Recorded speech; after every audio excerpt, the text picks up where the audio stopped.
at the time, Andre de Ruyter was under extreme personal security threat.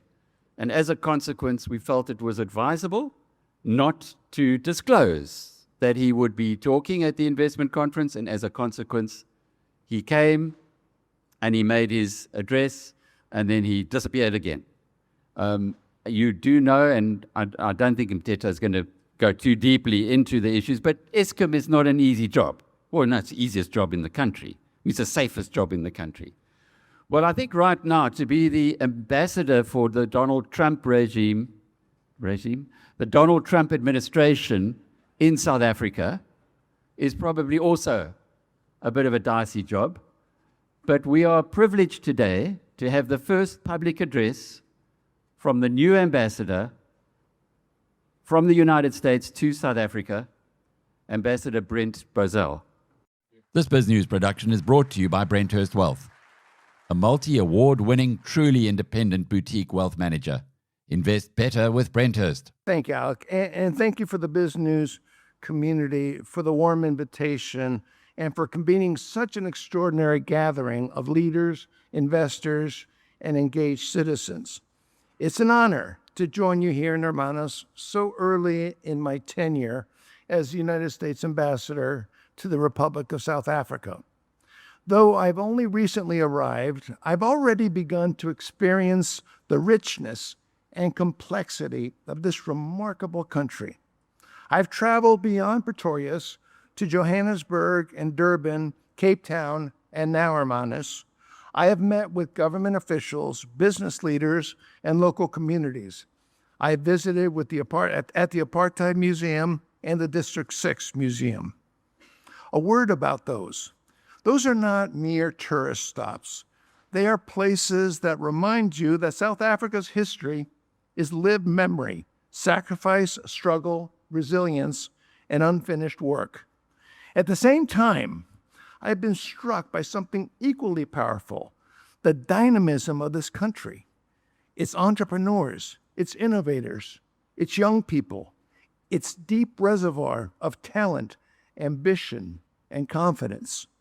South Africa is a nation of immense potential, immense complexity, and immense importance, not only on this continent, but around the globe. In the weeks and months ahead, I look forward to engaging with a wide range of South Africans in government, in civil society, and in the business community. Many of these voices are here in this room today. Listening will be essential, but so will clarity. Let me speak plainly about the moment we're in and some of the challenges I see in our bilateral relationship. The United States values partners in South Africa. This country is Africa's largest economy and is the largest U.S. trade and investment partner in sub-Saharan Africa. More than 500 companies operate here, employing over 250,000 South Africans and contributing meaningfully to economic growth. That is real partnership, but partnership must be rooted in reciprocity. President Trump has been clear about our concerns. These concerns are not merely rhetorical. They involve the business environment, rural safety, the Expropriation Act, and South Africa's growing engagement with some of America's greatest adversaries. These issues shape investor confidence, they shape strategic trust, and they shape the trajectory of our bilateral relationship. When businesses believe their property rights may be uncertain, when policy frameworks create unpredictability instead of clarity, and when strategic alignments appeared to drift towards regimes that do not share our democratic values, common ground becomes harder to sustain. Honest partners must be able to say this out loud. President Trump's America First policy means I'm here to advance the security, prosperity, and values of the American people. That's my duty. But America First does not mean America alone. It means where cooperation advances our interests and benefits our partners, we pursue it energetically. This is where I see the real opportunity. Let me highlight what's already working. This year alone has been filled with milestones that demonstrate the depth and momentum of the U.S.-South African commercial relationship. Visa launched its first ever data center in Johannesburg, a 1 billion rand investment over the next 3 years. That's not symbolic. That's infrastructure. That's long-term commitment to strengthening South Africa's digital payments ecosystem and positioning this country as a leader in financial innovation. Google Cloud has opened its first African cloud region in Johannesburg as part of a $16 billion investment in South Africa's digital transformation.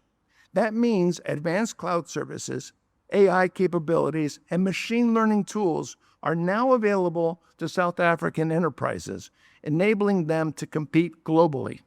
Microsoft is investing an additional 5 billion rand by 2027 to expand cloud and AI infrastructure here, building on more than 16 billion rand already invested. And Microsoft is helping to skill 1 million South Africans, ensuring that local talent is positioned for the digital economy of the future. Amazon is another great American tech company that is not only expanding its presence in South Africa with thousands of jobs and new facilities, but also providing much-needed skills at training centers like the AWS Skills Center in Cape Town, the first international facility of its kind outside of the United States of America. These are not isolated announcements. They're proof that American companies bring capital, high standards, cutting-edge technology, workforce development, and long-term commitment. This is what commercial diplomacy looks like in action, and this is precisely the kind of partnership we want to expand. A healthy economic relationship, however, is never one-sided. The strongest partnerships are built on an investment and opportunity flowing in both directions. Just as American companies are investing in South Africa's growth and innovation, we're eager for South African businesses and entrepreneurs to explore opportunities in the United States. That's why I'm pleased to announce the Select USA Investment Accelerator, a new initiative designed to streamline access to U.S. markets for major investors. I encourage any interested business leaders to contact my team for more information and to discuss the ways we can support you in your investment journey. Keep an eye on our embassy website as well. We'll have more information on this program online in a few days. Initiatives like this strengthen the foundation of the U.S.-South African commercial relationship by expanding opportunity on both sides of the Atlantic. But sustaining and expanding that partnership requires the right conditions, predictability, the rule of law, and a level playing field for businesses willing to invest for the long term. I recognize that South Africa's history demands serious attention to an inequality and redress. That injustice of apartheid cannot be dismissed or minimized. But the question is not whether historical injustice matters. Of course it does. The real question is whether current policies are achieving their intended outcome. Programs such as broad-based Black economic empowerment are designed to expand opportunity and correct historic injustice. Those are important goals. But when those policies are structured in ways that introduce challenges to ownership or create complex compliance requirements or are clouded in charges of corruption, investors begin to reassess risk. Foreign investors, including the more than 500 American companies operating in South Africa, make long-term decisions based on stability and predictability. They compare markets around the world and allocate capital where the rules are clear and consistent.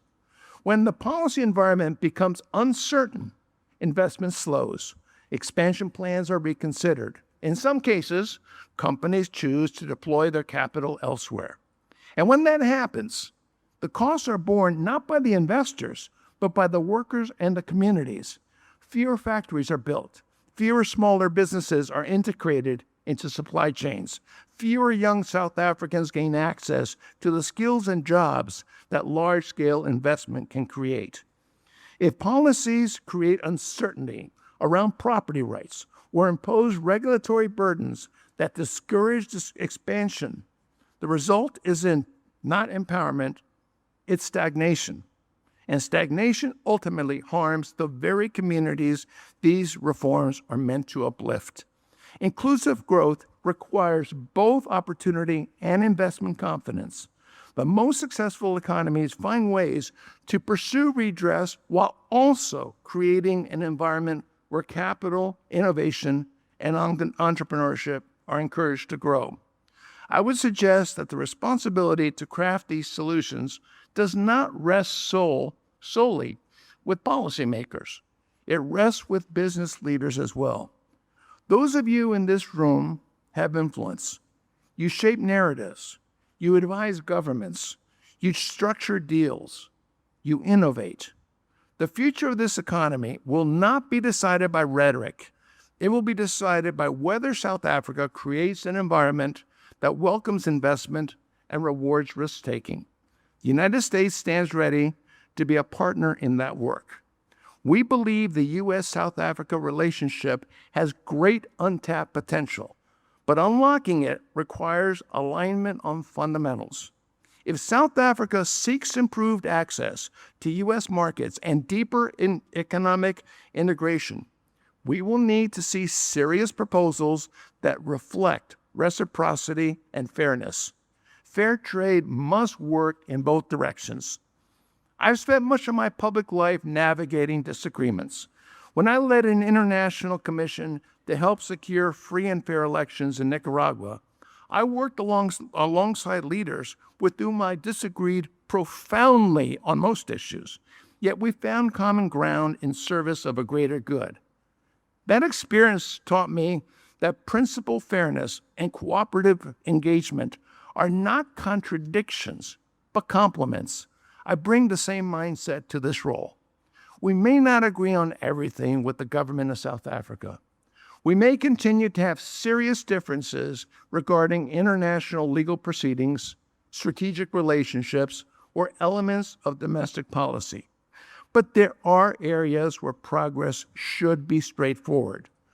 Protecting rural communities from violence, condemning rhetoric that incites hatred and glorifies violence, ensuring the expropriation policies include fair and clear compensation standards, expanding digital and critical minerals cooperation, ending mandatory surrender of ownership or control of corporate decision-making as a cost of doing business. These are achievable, practical, and beneficial to both Americans and South Africans. I'm an optimist. If I weren't, I would not have accepted this assignment. South Africa has an opportunity to demonstrate that addressing historical injustice and fostering a world-class investment climate are not competing goals, but mutually reinforcing ones. By working constructively with policymakers to craft solutions that expand opportunity and encourage entrepreneurship, the business community can help build an economy that attracts investment, creates jobs, and delivers lasting prosperity for South Africans. If these conditions are in place, I believe South Africa can unlock an extraordinary level of economic dynamism. South Africa has the talent, the infrastructure, the financial sophistication, and the entrepreneurial energy to be an even greater engine of growth for this continent in partnership with my country. My focus will be clear: to advance policies that benefit the American people, to expand commercial diplomacy, to deepen fair and reciprocal trade, and to engage South Africa candidly, respectfully, but candidly about areas of disagreement. If we can align our shared interests around growth, opportunity, and security, then both our nations will prosper. That's the partnership I hope to build. And then what? We're proud of the 500 companies that are here, but we're not satisfied. Why not 1,000?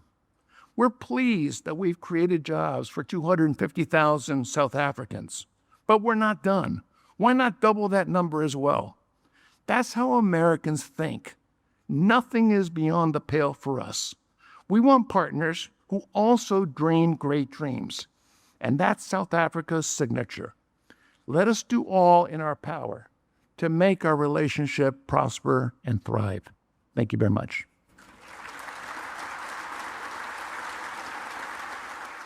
Thank you, Ambassador. It feels like there's a moment of opportunity.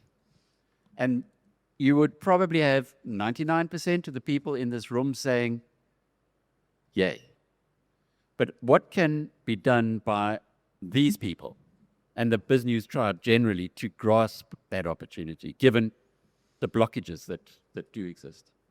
Well, what you learn when you arrive here, and I've only been here 3 weeks, three and a half weeks, is the complexity of the situation.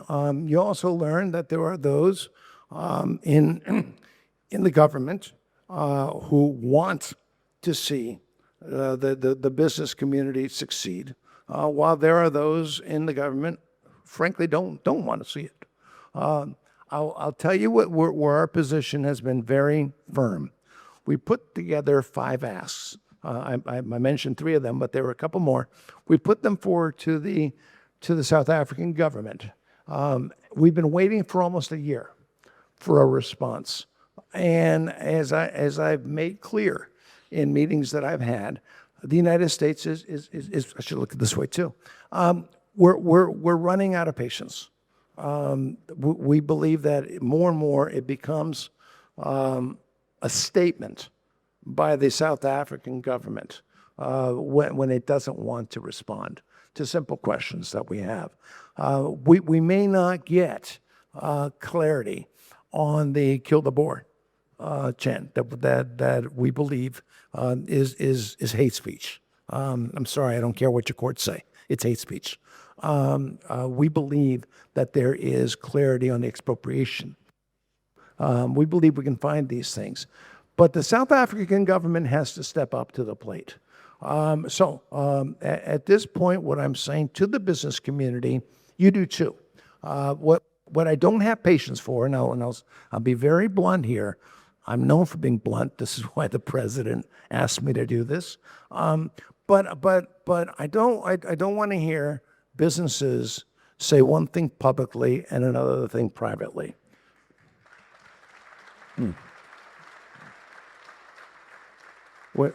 I want businesses who tell me privately that triple BEE is hurting them to say so publicly.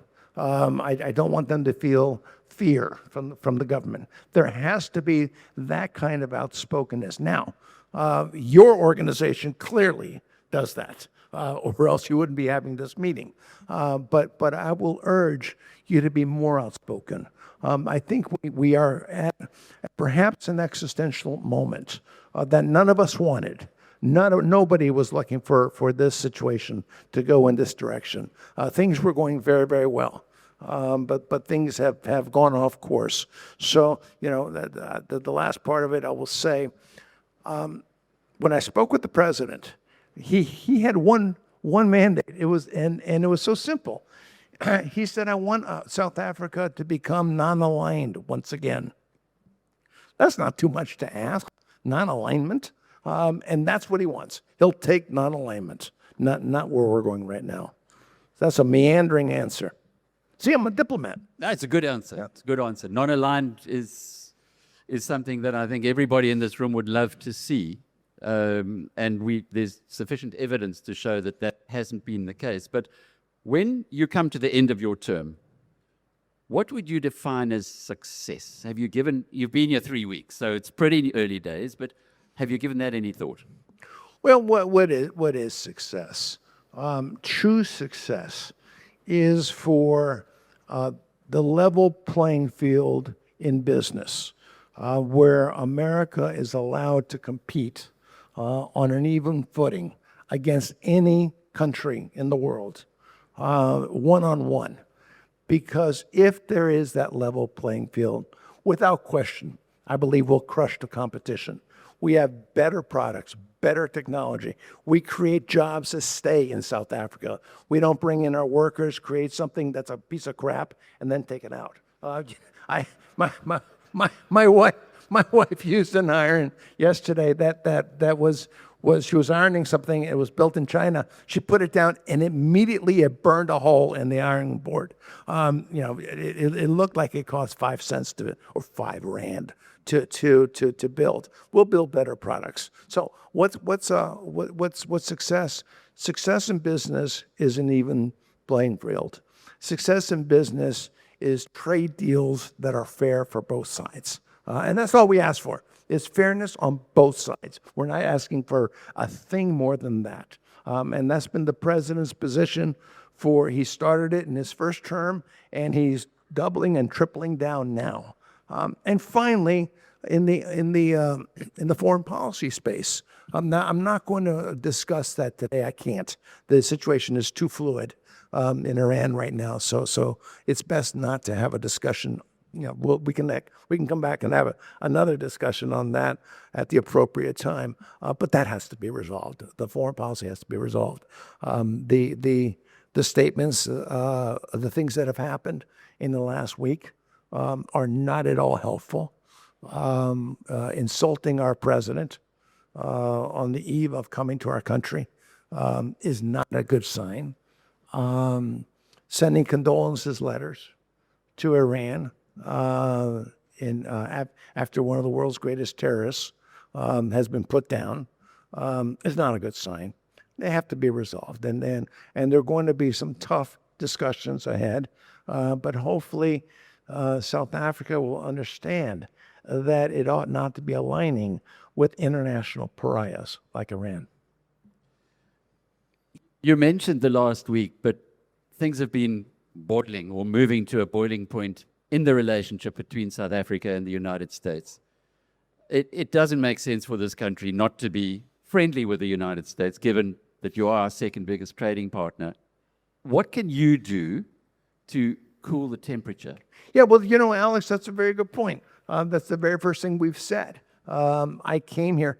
Don't you love the royal we? When what a politician. We came here. No, I came here specifically with a tone that was positive in an attempt to lower the temperature. And I'm going to continue going in that direction. I'm going to continue looking for partners in the government because we have them, but encouraging them to be more outspoken. I don't want to turn up the temperature, but I can tell you, being perfectly honest about this, the things that have happened in the last week just aren't helpful. But maybe we can find ways around it. My goal is I didn't come here to pick a fight. That just doesn't accomplish anything. I came here hopefully to find ways that our countries can come back to the table and proceed. I mean, think about it, folks. What do you have to have? You have great sophistication. You have an open field in technology. You have great innovators, always have had great innovators in your country. You have the strongest economy in Africa. You've got challenges, infrastructure challenges. They can be fixed. They can be readily fixed. Whether it's rural violence, whether it's your electrical grid, whatever it might be, these things can all be fixed. Just imagine if they were fixed and there were partnerships with the United States, not China, the United States, working to build South Africa. You would be, I would love to see it in 5 years, that we will look back to this conversation and say, what a small partnership we had then, and look where we are now. We can go there. There's nothing stopping us if that's where we want to go. There's a growing level of...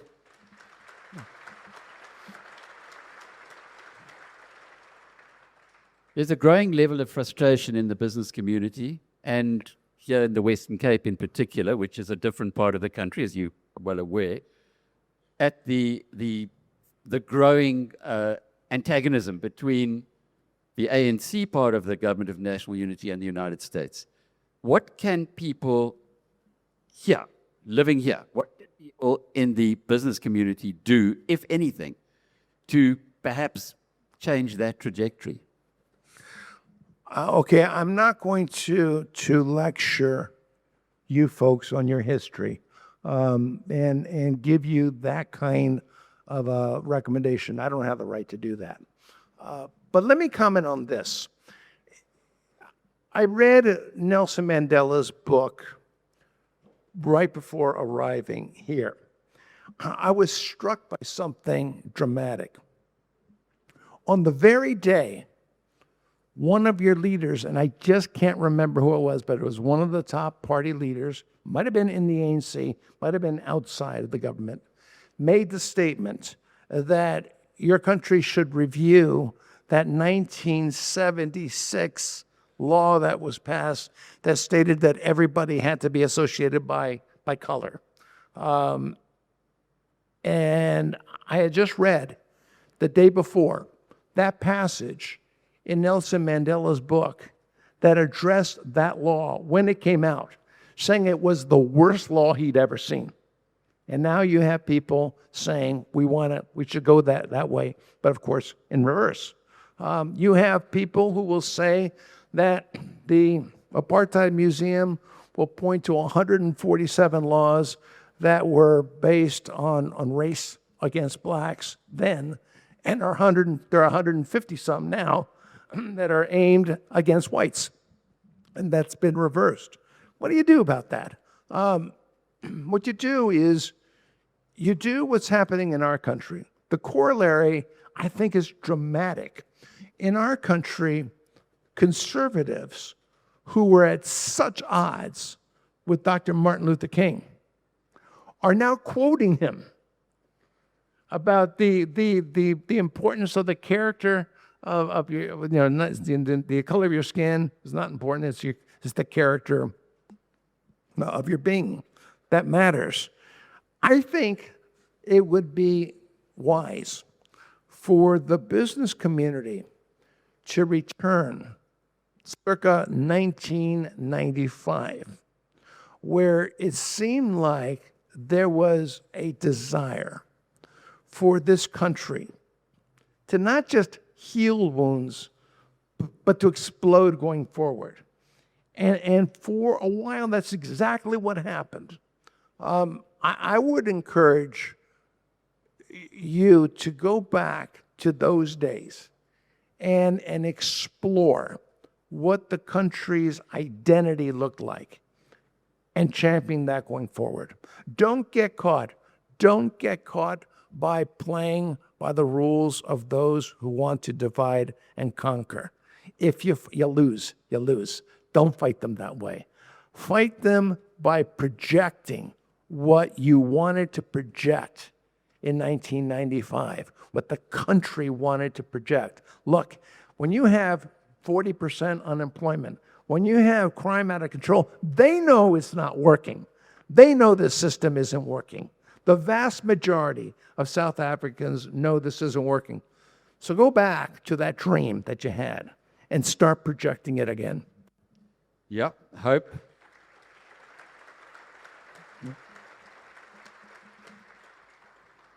Final question, and we are very insular in South Africa, as I think most countries are. We're far away. The tyranny of geography means that we do look inward a lot. But how important are we? How important is this country in the United States? The fact that you have the ear of President Trump, the fact that he sent you here, the fact that you have a background which will enable you to understand this country, and at least the media, as part of it, better than most people, would make us optimistic that perhaps the voices of reason will be heard. Can you give us some insights on that? Alec, that's an excellent question that you're asking, and it's a very important one. The way an ambassadorship is chosen Normally, ambassadorships are given in countries where the biggest issue is who am I having dinner with tonight? And so you give it to someone who's a big donor to your campaign. That's how it's done. In this case, the request came directly from the president to ask me to take this on. In my conversation with him, he laid out the concerns he had, and I'm mentioning that there's the refugee issue, the expropriation issue, all these things. But he kept going to trade. To understand this president is to understand that that's his signature. And he sees trade opportunities all over the world. And he has zeroed in on South Africa as a potential partner. After my conversation with him, he calls very few people to ask them to do this. I was at the White House and visiting with him. Beforehand, I spoke with one of his deputies. And I asked him, if you were to look at all the countries in the world and ask the president to prioritize them, would the president see South Africa in the top 10? And immediately he said yes.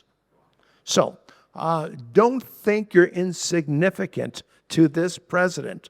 Don't think that. It is the exact opposite.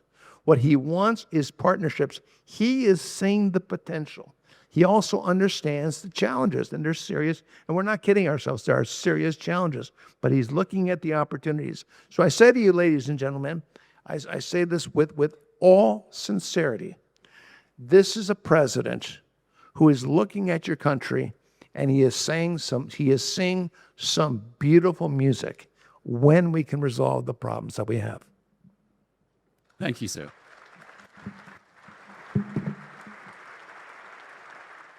Thank you, Ambassador. That has actually framed the rest of the conference from here.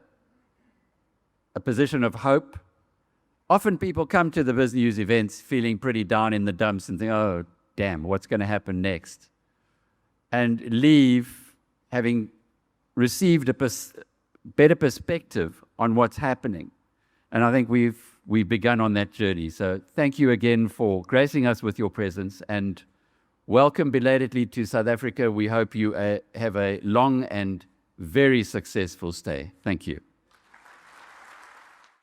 This BizNews production is brought to you by Brent Wealth, a multi-award winning, truly independent boutique wealth manager.